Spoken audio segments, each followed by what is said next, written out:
국회수천. 친구들과 좋은 관계를 맺고 자존감이 높은 아이들에게는 공통점이 있습니다. 뭘까요?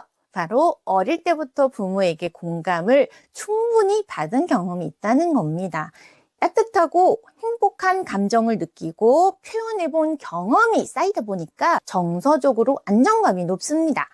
자, 또 부모의 그 따뜻한 시선으로 자기 자신도 바라보기 때문에 자존감이 자연스럽게 높아지게 됩니다.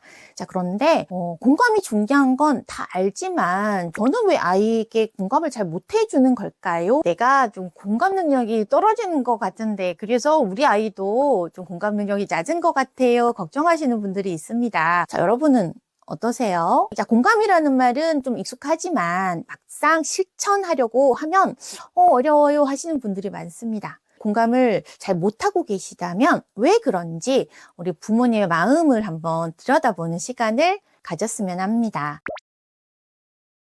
아이와 마음의 거리가 너무 가깝지 않은지 한번 생각해 보시면 좋겠습니다. 가족은, 특히 아이는 너무 가까운 관계이기 때문입니다. 자, 아이를 사랑하는 만큼 기대도 커지죠. 그리고 바람도 커집니다. 그러다 보니까 실망도 자주 하게 됩니다.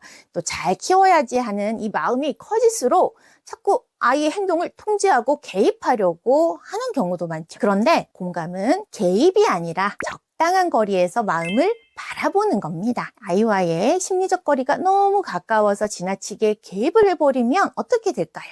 오히려 공감하기가 힘들어집니다. 자, 제대로 공감하려면 상대의 감정을 이해하고 존중하되 그 감정에 너무 깊이 빠지지 않으셔야 됩니다. 여러분은 지금 아이와의 심리적 거리가 너무 가깝지는 않으신가요? 마음의 주파수를 맞추시고요. 감정은 균형을 잡아라. 이렇게 말씀을 드리고 싶습니다. 자, 공감을 한다는 것은 아이 마음의 주파수를 맞추면서도 내 감정과 아이의 감정을 분별할 줄 아는 것이기 때문입니다. 공감을 하려고 하다가 너무 감정에 깊이 개입되면 그 감정이 눈덩이처럼 커질 수 있거든요. 한 걸음 조금 떨어져서 아이를 바라봐야 그 감정의 균형을 잡을 수가 있습니다. 그래서 관심은 한결같이, 하지만 개입은 덜하기. 너무 깊이 개입해서도 안 되고요. 그렇다고 무관심해서도 안 되겠죠. 적당한 심리적 거리, 즉 안전거리를 유지를 해야 우리 아이가 무엇을 원하고 느끼고 무엇을 생각하는지를 더 선명하게 바라볼 수 있습니다. 어린 시절의 기억을 아이에게 투영하고 있지는 않으신지 생각해 보시면 좋겠습니다. 자, 우리가 자라온 시간의 기억들은 온몸에 깊이 새겨져 있죠.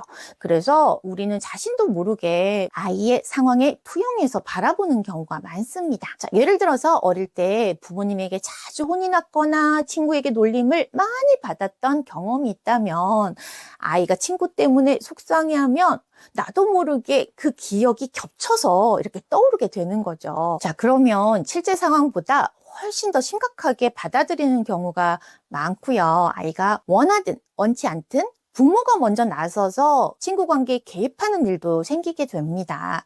자, 여러분들은 그런 경우 없으셨나요? 자, 부모 입장에서는 아이를 보호한 것이지만 아이 입장에서는 어떨까요? 스스로 문제를 해결해 나갈 기회 자체를 잃어버린 게 될 수도 있습니다. 제 얘기 같아요 이런 생각이 드신다면 이렇게 해보시면 좋겠습니다.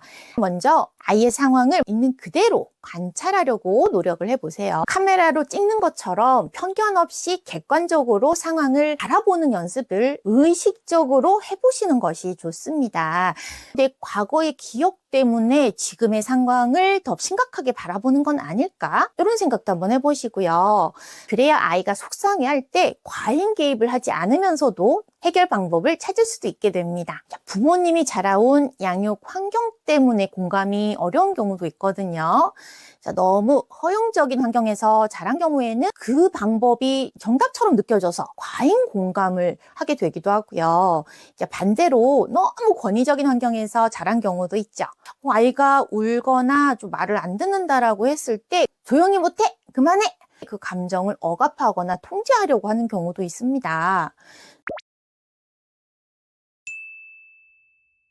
부모에게 공감을 충분히 받아보지 못했다면 감정에 대해서 인식하고 표현하는 것이 서툴 수 있고요.